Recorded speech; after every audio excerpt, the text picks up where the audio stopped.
नमस्कार, इन खबर में आपका स्वागत है। मैं विद्याशंकर तिवारी हूँ। डबल गेम के माहिर एनसीपी प्रमुख शरद पवार क्या अभी भी डबल गेम कर रहे हैं? क्या उनकी कहीं ना कहीं मिली भगत है जो कुछ भी अजीत पवार ने किया?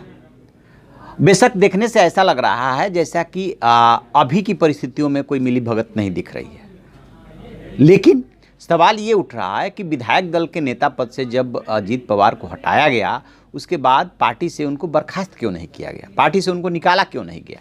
क्या शरद पवार की कोशिश अभी भी है कि अजीत पवार जो है लौट करके पार्टी में आ जाए, मेन फोल्ड में शामिल हो जाए? इसको लेकर के तरह तरह की चर्चाएं हैं।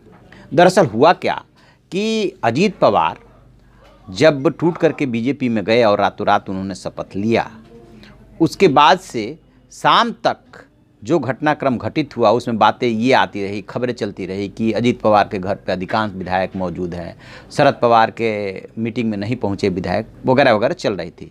लेकिन रात होते होते पलड़ा जो है शरद पवार की तरफ भारी हो गया और अधिकांश विधायक उस मीटिंग में पहुँचे। 42 विधायक बताया जा रहा।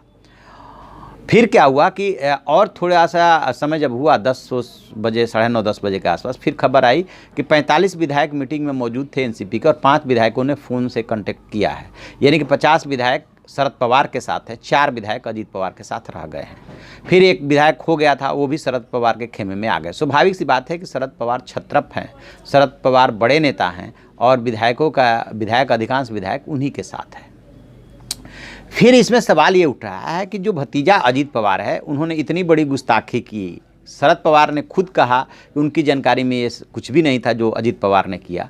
फिर आखिरकार विधायक दल के नेता पद से हटाने में भी देर हुई, शाम हो गई, और यदि विधायक दल के नेता पद से उनको हटा करके जयंत पाटिल को विधायक दल का नेता चुन लिया गया, तो फिर उनको पार्टी से क्यों नहीं निकाला गया?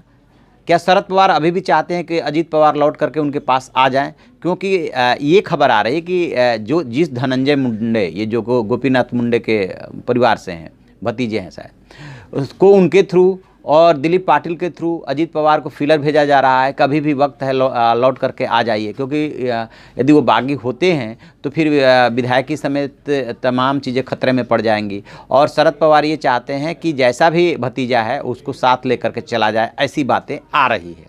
तो इसी को लेकर के शरद पवार पे सवाल भी उठ रहे हैं। नरम रुख क्यों है अजीत पवार पे, जबकि अजीत पवार के बारे में ये कहा जा रहा है कि उन्होंने चौथी बार बगावत की है। तो इसलिए चूँकि शरद पवार जो है पूरे प्रक्रिया के दौरान, यानी कि राष्ट्रपति शासन लगने के बाद और अभी तक 1-2 हफ्ता जो समय निकला है, उसमें उनका डबल गेम बार बार दिखा। कांग्रेस भी इस बात को लेकर के खिन्न है कि शरद पवार ने सरकार बनाने में बहुत ज़्यादा टाइम ले लिया, इसलिए ये नौबत आई। देखते हैं। खैर मतलब कि अजीत पवार के खिलाफ जिस तरीके से वो एक्शन नहीं ले रहे हैं, सख्त एक्शन नहीं ले रहे हैं, इसकी वजह से उंगली उठनी स्वाभाविक है। अब ये उनका भतीजा प्रेम है या इसमें भी कोई गेम है, ये तो वही बेहतर बता सकते हैं, या आगे आने वाला टाइम बताएगा कि हकीकत क्या है। तो आप ऐसी खबरों के लिए देखते रहिए हमारा डिजिटल चैनल इन खबर। Thank you. इन खबर चैनल को सब्सक्राइब करें और बेल आइकन दबाना ना भूलें।